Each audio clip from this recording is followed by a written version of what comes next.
How do you humble a pick-me girl? I was walking home alone after a late-night meeting when I heard a man wolf whistle. Does a pretty thing like you like it from behind? He yelled. Luckily, I was on FaceTime with my best friend Annalise, so I wasn't scared until he started chasing me. Annalise, I'm going to run to the 24-hour pharmacy on 3rd Street. That's when I heard it. A guy flirting with her on the other side. So you're telling me you've never been to Mykonos? Never, Annalise giggled, but I've always wanted to go. The man behind me was maybe 20 feet away now. I could practically smell him. Annalise! I hissed, breaking into a run. Call 911. Hold on, she told me. Then she turned back to him. Sorry, my friend's being paranoid about some guy. I cut through an alley. A stupid move, but the pharmacy was right there, just across the street. The man followed, his breathing getting heavier. Come back here. I just want to talk. My hands were shaking so bad I could barely hold the phone. The pharmacy lights were on, but the doors were locked. My stomach dropped. Annalise, the pharmacy is closed. I need you to call someone now. Wow, you go to Greece every summer? She was saying. That must be incredible. I tried calling 911 myself while running, but my fingers were shaking too hard. Eventually the call went through, but immediately went to hold. Your wait time is approximately 12 minutes. 12 minutes. I might not have 12 seconds. Annalise! I screamed into the phone. He has a knife! Shouldn't you help your friend? The guy on Annalise's end said. Sounds like she's in trouble. Oh my gosh, you're so right, Annalise said, suddenly animated. I'm so sorry. That's so thoughtful of you to notice.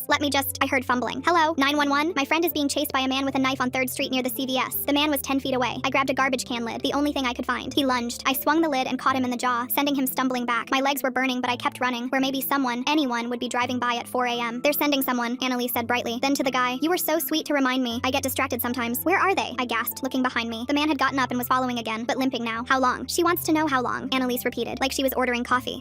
They said about 8 minutes. There's a big fire downtown, so the man grabbed my hair from behind, yanking me backward. The phone flew out of my hand, skittering across the pavement. I could hear Annalise's voice. So anyway, Mykonos, would you take someone with you? I bit the man's hand hard enough to taste blood. He cursed and let go. I dove for my phone, my knees scraping concrete. On the screen, I could see Annalise sitting at some bar, leaning toward this guy, twirling her hair around her finger. Tell them I'm on the corner of 3rd and Bryant, I screamed. The man grabbed my ankle. Did you hear that? The guy at the bar asked. Oh, she'll be fine. Annalise waved her hand dismissively. She gets anxious, so tell me more about your yacht. I managed to scramble into a 24-hour laundromat. The man was right there, pushing against the locked door. Please, I begged the woman. Call someone. Anyone. She fumbled for her phone, speaking rapid Spanish to someone. The man gave up pushing and started walking around, looking for another entrance. They're 2 minutes away, Annalise said suddenly. The police, I mean. Oh wow, is that a Rolex? 2 minutes. The back door was already splintering. It's a Patek Philippe, actually, the guy said. You have good taste. The door gave way. The man stepped through, his face completely calm now, almost serene. I backed against the washing machines, gripping a bottle of bleach someone had left behind. You shouldn't have run that far, he said with a grin. That's when we both heard it. Sirens. Annalise was still on speaker. Wow, Patek Philippe, that's even nicer than a Rolex, right? The man lunged. I threw the bleach in his face and ran, bursting out of the laundromat just as 2 police cars screeched up. The cops tackled him as he came out after me, his eyes streaming from the chemicals. The next morning, I went to Annalise's apartment. She answered the door in the guy's Michigan hoodie, looking confused about why I was there so early. I almost died last night. She rolled her eyes. You're being dramatic. The cops came, didn't they? That's when something inside me snapped. You want to know the truth? I asked. Men don't notice you because you're special. They notice you because you're easy to manipulate, because you'll literally let your best friend die for their attention. And when they realize you have nothing inside you except for desperation and a ran through coochie, they leave. I didn't realize it yet, but my comments had stung Annalise, and she wanted to use them to ruin everything I had. Full story on channel, link below.